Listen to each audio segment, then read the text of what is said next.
이스라엘과 이스라엘을 둘러싼 중동 여러 나라들의 정치적 상황과 또 여러 가지 군사적 상황, 경제적 상황, 사회 깊숙이 들여다보고 또 분석을 해보는 지금 이스라엘은 오늘도 역시 이스라엘 중동 전문 연구원이신 조현영님과 함께 낱낱이 또 들여다보도록 하겠습니다. 자, 첫 번째 이야기로 러시아의 우크라이나 침공 얘기를 안 할 수가 없을 것 같아요.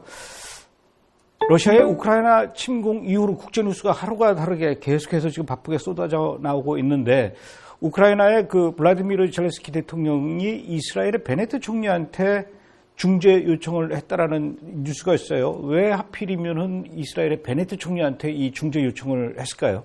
예, 그 사유에 관해서 이제 외신 보도를 통해서 알 수 있듯이 이스라엘이 러시아와 우크라이나 양국하고 관계가 좋거든요. 뭐 지난번에도 말씀하셨듯이 우크라이나 유대인 인구가 많고 또 러시아하고는 또 전략적으로 암묵적으로 여러 가지 안보 협약을 맺어놨기 때문에 양쪽 관계가 좋고 또 유일하게 이스라엘이 민주국가라는 점이 이제 우크라이나 대통령 입장에서는 호재로 본 것 같습니다. 그래서 베네트 총리가 어떻게 이 푸틴한테 전화를 했을까요?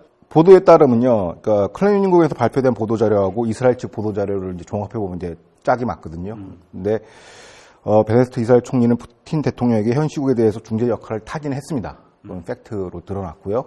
그리고 하기 전에 이제 러시아와 이해 당사자국인 이제 미국한테 이제 사전 양해 다 구하고 전화하고 그 다음에 전화 내용에 대해서는 이제 거부하는 걸로 이제 푸틴 대통령이 거부를 했습니다. 중재 요청을. 끝까지 아주 그러네. 예. 그럼 약발이 안 먹힌 거예요? 거부 사유에 대해서는 뭐 약발이 먹혔다 안 먹혔다라기보다는 원래 이제 벨라루스 국경 지역에서 이제 그 중재회담을 하기로 했거든요. 근데 이제 우크라이나 대통령이 안전상의 문제로 최초에는 좀 거부를 해오다가 극적으로 타결을 했습니다. 하기로. 그래서 그 사유 때문에 하기로 돼 있으니까 오퍼는 고맙지만 괜찮습니다 하고 거부로 의사를 바뀌었다고 합니다. 그럼 어떻게 될 것 같아요? 그러면 다시 또 그 베네트 총리가 푸틴한테 계속 뭔가 이렇게 제안을 할까요? 아니면 모르겠다 내 말도 안 듣네 그러고 손들까요? 이거에 대한 이제 이스라엘 현지 언론 분석이 있어요. 근데 결론이 뭐냐면 중재자 역할은 득보다 실이 크다라는 게 중평입니다. 아, 그래요? 예, 왜 그러냐면 물론 중재자 역할은 이제 국제적인 무대에서 일종의 이벤트거든요. 센터 스테이지에 올라가고 이런 역할을 하는 나라가 주로 어디냐면 스위스랑 노르웨이 같은 나라예요. 근데 이 중재 잘못하면요 나중에 독박 써요. 왜냐하면 오히려 더 중재하다가 더 갈등이 첨예화되고 그냥 각자의 조건들이 있기 때문에 그래서 중간에서 어떻게 보면 이제 피박을 쓸 수 있는데 피해 이제 손가락질 받을 수 있고 그래서 스위스나 이런 노르웨이의 중재 결과는 별로 안 좋아요. 근데 유일하게 국제정치학 관점에서는 중재할 수 있는 자는 누구냐? 독일이나 중국 혹은 미국 같은 패권 국가들이 많이 할 수 있어요. 왜냐하면 양측에서 첨예하게 맞부딪힐 때 이거 중재안을 내서 이걸 양쪽을 설득할 수 있는 밸런스 역할을 할 수 있으려면 권력이 강해야 돼. 패권, 그러니까 국가 권력이 좀 세야죠. 그래서 이스라엘이 이걸 하려면은 요건에 안 맞아요, 솔직히. 보기에는 좋고 화려해 보이고 국제적인 무대에서는 자세는 나오지만 내용적으로 실질적으로 설득할 수 있는 당근책이 없어요. 여기서 얘기한 당근책은 뭐냐? 안보 보장을 해줘야 돼요. 안보 보장 해줄 수 있는 나라가 어디냐? 독일이나 뭐 미국 정도의 그 사이즈의 그 빅파워들만 가능한 거지. 이스라엘 입장에서는 이거는 뭐 현지 전문가에 따르면 이제 택도 소리다. 그리고 일반 사인과 기업 간의 이런 중재 역할하고 국가 간의 중재 역할은 본질적으로 다르다고 이제 설명을 하고 있습니다. 전문가들은. 근데 중국이 또 중재 역할을 하기에는 중국하고 러시아하고는 또 너무나 가깝고 또 미국이 중재하기로는 또 미국하고 러시아하고는 또 지금 갈등 관계가 앙숙이고 그러니까 이제 제3의 인물로 베네트 총리한테 요청을 했나 본데 어쨌든 지금 베네트 총리는 이 부분에 대해서는 중재자로서의 가오는 안 쓰고 있네요. 그렇죠. 이제 사실상 끝났다고 봐야죠. 아, 그래요? 예. 그러면 앞으로 다른 사람이 중재자로 이렇게 나설 수 있는 방법은 없을까요? 지금 그 보도에 따르면은 이제 이스라엘 계면서 우크라이나 친하면서 제3의 인물들이 이제 부각이 되고 있는데 그게 이제 첼시 구단주 로마노프인데 그 유대계 러시아가 석유 재벌이거든요. 그 사람이 지금 중재 협상에 지금 노력하고 있고 뭐 이런 정도의 개인적인 그건 개인이 하는 거네요. 개인적인 인사인데 그것도 사실상 이거는 중재는 저는 제가 개인적으로 봤을 때는 이거는 일종의 이제 요식행위 이미 답은 나와 있고 뭐 이거는 조금 첨언해서 말씀드리자면 미국이 진짜 우크라이나 침공을 막고 싶었으면 병력을 주둔시키면 돼요. 근데 주변국에다가 그냥 뿌려놨잖아요. 그럼 너 먹어라. 암묵적인 메시지죠. 아, 그래요? 왜냐면은 우크라이나 남부에 미군을 출병시키는데 러시아가 이걸 못 건드려요.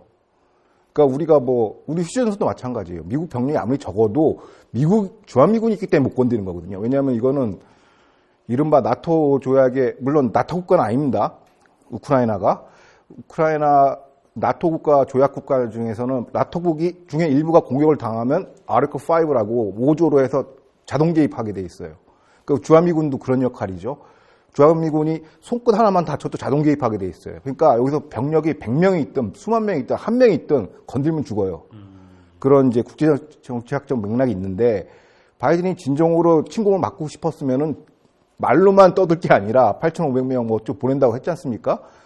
들여보내야 된다 얘기죠. 그렇죠. 안으로 들여다보면 러시아는 절대 못 건드리죠. 그래서 그 내용은 다음 회차에 제가 심층적으로 말씀드리겠습니다.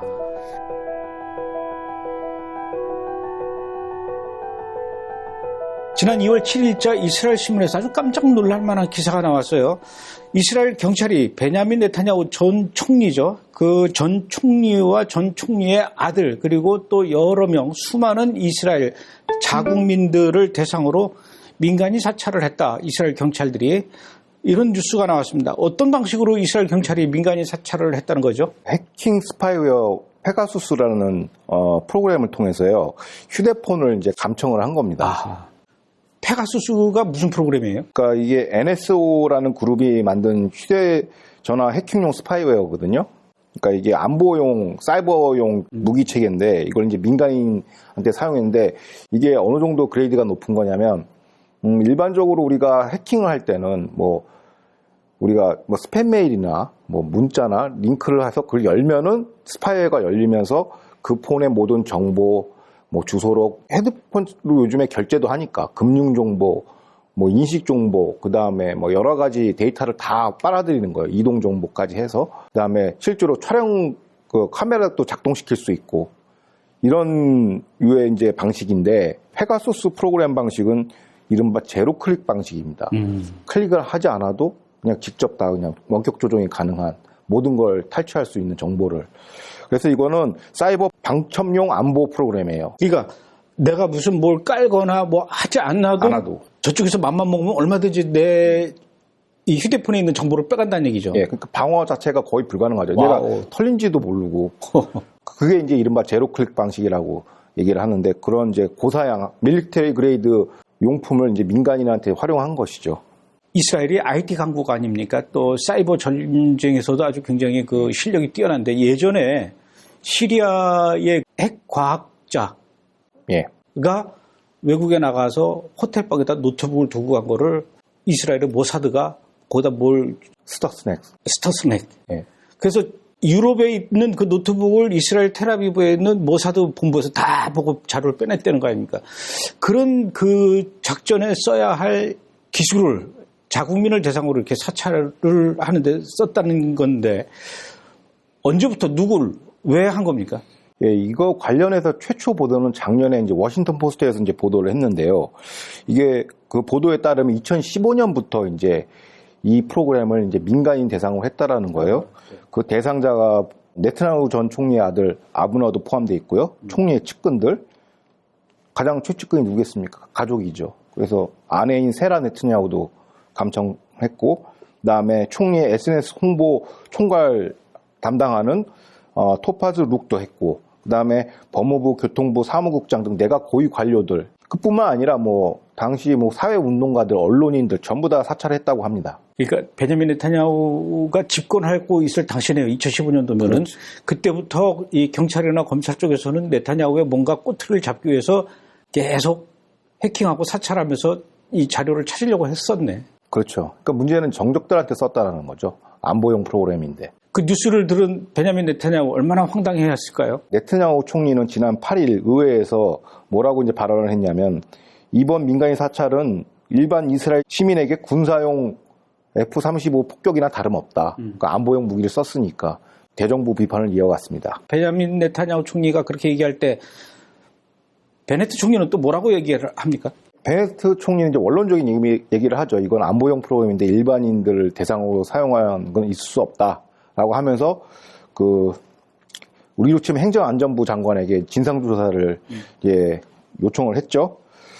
지시를 했는데 안전부 장관은 정부 차원의 여야를 막론한 범조사위를 위원을 구축해서 조사를 하자라고 이제 발표를 했습니다. 근데 여기에 대해서 이스라엘 현지 시민들이나 지식인들은 어떻게 반응하고 있나라고 한번 들여다보니 캐롤린 글릭 현지 이제 이스라엘 하이몬 칼럼니스트는 뭐라고 얘기하냐면 이런 프로그램 자체가 법무장관 말씀하신 것처럼 검찰총장 사법부의 동의 없이 이게 가능하겠냐 이거죠. 그러니까 암묵적으로 연루됐는데 그들이 또 이거를 진상조사를 한다면 또 가려지지 않겠냐 하면서 이거는 총선 사유다. 정부 해체 사유다. 내각 해체 사유다. 그래서 그런 강성한 발언들이 나오고 있습니다. 그래서 일반 국민이 뽑은 선출직들이 조사를 해야지 임명직 갖고는 안 된다라고 이제 좀 여론이 완전 돌아섰다고 지금 현지 매체는 밝히고 있습니다. 그럼 베네트 정부도 좀 여러 가지로 좀 위기에 몰린 그런 상황이네요. 하기야 베냐민 네타냐후 총리와 그 측근들을 이렇게 사찰을 했으니 그 외 사람들까지 하면 얼마나 많을까요? 불안에 떨고 있는 사람들도 많을 것 같아요. 그렇죠. 이스라엘 정부가 우크라이나에 체류 중인 이스라엘 시민들에게 폴란드로 대피할 것을 권고했습니다. 현재 러시아의 공격을 받고 있는 우크라이나에는 이스라엘 시민 약 8천여 명이 머물고 있는 것으로 추정되며 폴란드를 통해 이스라엘로 데려오기 위한 준비가 진행 중입니다. 라피드 외무장관은 이례적인 러시아의 우크라이나 침공이 심각한 국제법 위반이라며 강하게 비난했습니다. 이란 핵 합의가 최종 단계로 들어섬에 따라 다음 주 중 최종 타결 또는 무산 여부가 판가름 날 것으로 보입니다. 호세인 아미르 압돌라히안 이란 외무장관은 핵 합의 타결이 낙관적이라고 평가한 한편 몇 가지 남은 민감한 문제들이 여전히 해결되어야 한다고 말했습니다. 베니 간츠가 이끄는 청백당이 국회 투표 참여를 거부하면서 연립정부에 또 한 번 균열의 조짐이 보이고 있습니다. 베니 간츠 국방장관은 직업군인 연금 인상안 추진이 지연되는 것에 반발해 국회 투표 참여를 거부했으며 이에 따라 야당이 발의한 11개 법안이 예비투표에서 통과됐습니다. 지난주에도 연립정부 내 아랍정당 라함이 투표를 보이콧해 정부는 법안 추진에 어려움을 겪었습니다. 자, 이번에는 이스라엘의 국방장관인 베니 간츠가 레바논에서 활동하고 있는 헤즈볼라 지원 세력에 대해서 금융 경제 제재안을 발표했다고 얘기가 나왔습니다. 헤즈볼라 지원 세력 어디를 얘기하는 걸까요? 그러니까 헤즈볼라의 군수 장비를 건설해주는 시행업체들, 하청업체들, 협력업체들에 대한 이제 제재를 발표했습니다. 그러니까 일반 기업이죠. 대표적으로 세 개의 회사인데 투팔리, 무바에드, 그다음에 바라카트 세 곳을 이제 지정해서 금융 제재를. 뭐 하는 회사들이에요? 대부분 이제 그 군사 기지나 이런 설비 회사들이에요. 그다음에 투팔리사 같은 경우는 중장비 및 기계공업 회사고요. 무바에드는 중화학 업체고 오일 관련해서 이제 그쪽 동력 관련 장치들을 하는 회사들이고, 그다음에 바라카트라는 회사는 냉각기 공조 사업자로서 이제 헤즈볼라 유관 시설에 대한 시공한 경력이 있고, 이 세 업체가 있고, 동시에 헤즈볼라가 거래 관계가 있는 게 아니라 평상시에는 이제 일반 상용 업체, 유럽에 있는 거래처들이랑 거래한 일반 업체예요. 근데 그 업체인데 이제 헤즈볼라에 관련된 시공 여러 가지 건설 사업에 개입을 했죠. 근데 미사일 공정이나 이런 데에 개입했다는 정황이 나와서 이제 이스라엘 베니 간츠 장관이 여기에 대한 이제 제재를 해야겠다라고 발표를 했습니다. 금융 제재안 어떤 것들입니까? 금융 제재안이 그 당위가 뭐냐라고 물어보시면은 이제 레바논의 미사일 생산 계획을 사전에 막는 거죠. 그러니까 협력업체가 가서 공사를 해야 되지 않습니까? 그러면 공사 대금을 막아버리면 거래 관계 형성이 안 될 거, 아니 거래를 할 수가 없어. 금융 제재안에 올라가면은. 그래서 그거를 노린 이제 하나의 이제 정책적 금융적 포석이죠. 제재안의 일부라고 보시면 됩니다. 그러면 헤즈볼라를 돕는 그 기업들이 레바논 회사이고, 네. 그 레바논 회사가 다른 나라들, 뭐 유럽이나 아시아나 이런 나라들과 거래하는 것들에 대해서 금융 제재안을 한다. 이게 효력이 있습니까? 아직까지는 이스라엘이 영향력이 문제인데 이제 금융 결제 시스템이라는 게 대금 결제 지급을 막고 그러면 신용평가가 문제가 되거든요. 그러면 이제 국제 무대에서 사업을 하려면 이제 굉장히 큰 장애가 발생합니다. 금융거래 끊어버리니까. 아직 통과된 건 아니지만은 그 과정에 지금 밟고 있다고 얘기하고 있습니다. 가장 효과적인 사례가 이제 이란의 금융제재, 그 다음에 북한의 금융제재, 이른바 트럼프 행정부 때 했던 세컨더리 보이콧 이런 것들이거든요. 그러니까 제재를 막음으로써 핵무기에 필요한 여러 가지 자산들 아직 원천적으로 부품이 조달이 안 되는 거죠. 물론 핵물질이나 전략물자에 대한 규제도 하지만은 이거를 그거에 부수적인 장비들이나 이런 건 다 상용화하거든요. 그 밀리터리 그레이드랑 민수용이랑 겹치는 부분이 있단 말이에요. 요거를 이제 타겟팅하기 위해서 이제 금융 제재를 하는 것이죠. 결국 이제 최종 타겟은 그 헤즈볼라인데 레바논 국가는 아니란 말입니다. 그러면 이런 거를 그 이스라엘 정부에서 그렇게 레바논 기업에 대한 금융 제재를 시행을 하게 되면은 레바논 국가는 가만히 있나요? 어때요? 그러니까 이런 거에 대한 협의가 과거에 있었던 걸로 알고 있습니다. 간츠 국방장관이 레바논 육군 본부에 가서 이제 이런 걸 테러 제재를 하자 같이 이제 요청을 협력을 많이 해왔는데 이제 아무 효과가 없죠. 왜? 레바논 정부의 관할 사항인데 사실상 레바논은 헤즈볼라가 대체 정부로 활약하고 있습니다. 그러니까 행정력이 못 미치는 거죠. 그럼 만약에 그 금융 제재가 통하지 않을 경우에 이스라엘이 레바논의 그 헤즈볼라 기지를 이렇게 직접 공격하듯이 이 헤즈볼라를 지원하는 그 기업체를 직접 공격할 수도 있는 겁니까? 비행기로 날아가서 폭격을 하든지 아니면 무슨 뭐 사이버로 하든지. 다양한 이제 방식이 존재하겠는데요. 이게 무슨 뭐 항구나 외딴 지역에 있으면은 폭격이 제일 쉽죠. 근데 이게 대도시에 이제 이런 생산 설비를 하는 것이죠. 그러니까 함부로 또 폭격도 못 하겠네요. 민간이 이제 편입 분석을 했을 때 이제 민간인 사상자가 발생하고 또 여론에게 어떻게 보일까를 고려하면은 민간인적인 폭격은 이건 전혀 다른 얘기거든요. 군대끼리 싸우는 거는 뭐 전시에 충분히 가능한 일인데 민간인 지역에 이제 컬러로 데미지가 들어가면 이제 국제사회 여론도 눈치도 봐야 되고 정치적 부담이 크죠. 그래서 이제 할 수 있는 게 금융 제재 같은 이제 소프트 제재를 들어가는 것입니다. 하여튼 레바논 헤즈볼라는 이스라엘 입장에서는 참 눈에 가시 같은 그런 존재들입니다.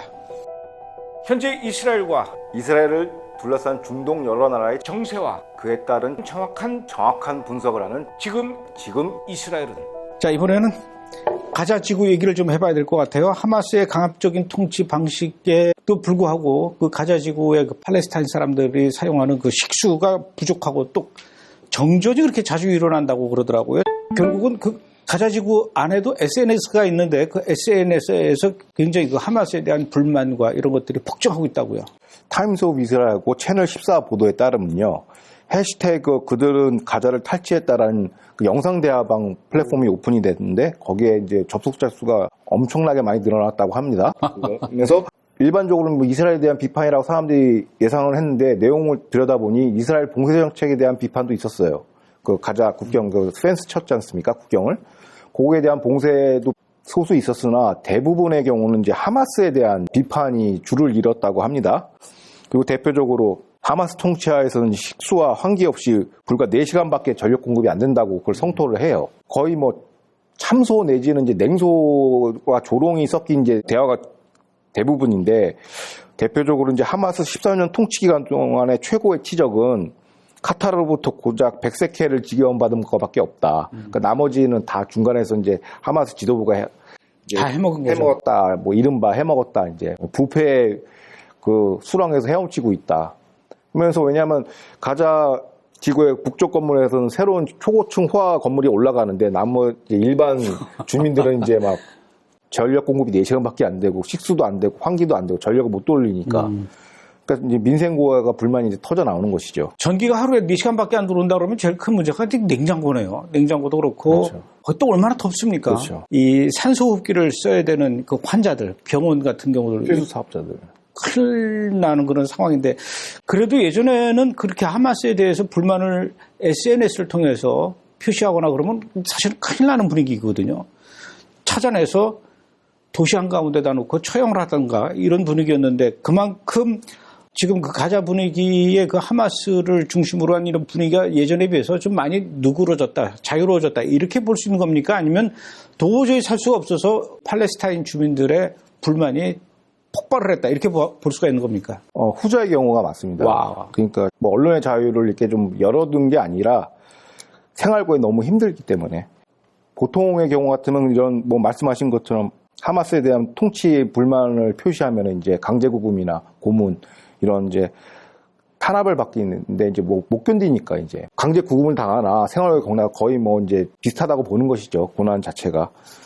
하마스의 부정부패, 뭐 이거 어제 오늘 얘기도 아니고 경제 피폐 이것도 어제 오늘 얘기가 아닌데 뭐 최근 들어서 더 심하니까 이러겠죠? 어느 정도입니까?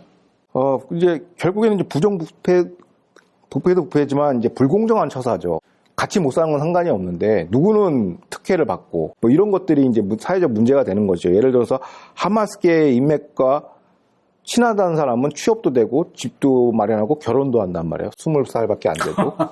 근데 40이 됐는데 취업도 직장도 없으면 이제 사회적 박탈감은 이제 상상을 초월한 거죠. 근데 그게 무슨 메리트하크스로 이제 능력이 좋아서 취업을 하고 그런 거면 뭐 상관은 않겠는데 그 문제가 될 이유가 없는데 하마스계와의 연계 유무가 어떻게 보면 사회적 지위를 이제 결정하는 거죠. 줄을 잘 잡아야 되는군요. 거기도. 그렇죠. 그러니까 이제 주민들의 이제 불만 폭증하는 것이죠. 이런 폭발로 인해서 이어지는 그 시위가 예전에 몇 번 있었어요. 그게 이제 지난 2019년에 한 차례 폭발한 사례가 있습니다. 그때는 이제 우리는 살고 싶다라는 슬로건 하에 이른바 생존권 투쟁이죠. 이게 무슨 정치적 투쟁이 아니라 생존권 투쟁을 한 겁니다. 가도 집회를 했는데 그때 엄청나게 당국이 이제 폭력적으로 진압을 해서 뭐 고문도 당하고 뭐 폭력으로 진압한 사례가 있습니다. 그래서 결국은 뭐 하마스가 어떤 조금이라도 변화가 있을 것 같아요. 아니면은 뭐 그래도 하마스가 뭐 그 가자 지구에서 사라지거나 영향력이 축소되거나 이러지는 않을 것 같아요. 이 상황을 들여다보면 이제 통치자와 이제 일반 대중이 이제 간극이 좀 벌어지고 있다라고 보는데 그 아래로부터 혁명이 정답인 것 같아요. 그러니까 주민들이 일어서서 이제 그거를 분연히 일어서 이제 교체를 해야 되지 않느냐.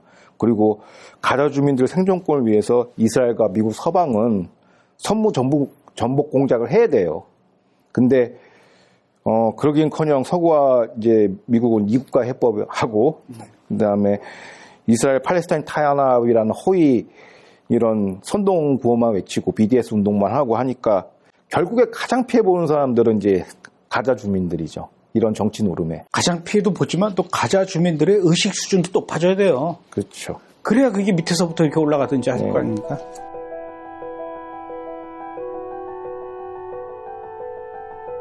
미국이 사우디와 아랍에미리트에 또 무기 수출을 재개한다는 이야기가 나왔어요. 왜 이런 얘기가 갑자기 나온 겁니까? 예, 이제 그 배경에 대해서는 이제 바이든 행정부 출범 이후 이란 핵보건 협상을 이제 진전시키기 위해서 이제 이란하고 이란 및 대리 세력에 대한 제재를 조금 완화했거든요. 다시 이제 잘해보자 핵보건 협상하기 위해서. 동시에 그동안 이제 트럼프 행정부 때 약속된 순위파 아랍 동맹국가에 대해 판매하기로 했던 무기들을 다 홀드시켰어요. 대신 이제 이란은 약간 친이란 성향으로 이렇게 했는데 그게 이제 대명제가 뭐냐, 당위성이 뭐냐, 영내 평화와 안정이란 미명하에 이제 그렇게 바이든 행정부가 집권하자마자 그런 조치를 취했는데, 근데 지난 1월 달부터 이란의 지원 세력 중에 하나인 예멘 반군이 무인기로 4차례나 UAE를 공격을 했어요. 그럼 이거는 이제 방치할 수 없는 거죠, 더 이상. 여기에 대해서 제재를 하고자 이제 이런 결정을 내렸습니다.